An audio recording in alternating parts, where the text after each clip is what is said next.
Hello and welcome to HistoryPod.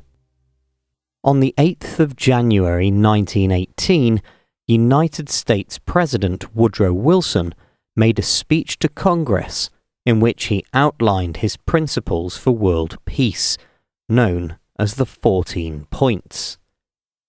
Keen to distance the United States from nationalistic disputes that had fueled European rivalries, he sought a lasting peace by securing terms that avoided selfish ambitions of the victors. 3 days earlier, on the 5th of January, British Prime Minister David Lloyd George had outlined British war aims at the Caxton Hall conference at the Trades Union Congress. It was the first time that any of the Allies had shared their post-war intentions, and as a result, Woodrow Wilson considered abandoning his own speech, since many of the points were similar. However, he was persuaded to deliver the speech anyway. The announcement of the 14 points was greeted with some reluctance from France in particular.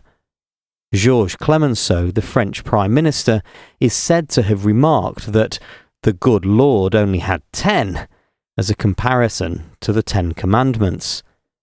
However, the 14-point speech became an instrument of propaganda that was widely circulated within Germany. Consequently, it later served as a basis for the German armistice that was signed later that year. Despite this, France's vastly different intentions meant that when the time came for the Paris Peace Conference on the 18th of January 1919, there was significant tension between the negotiators.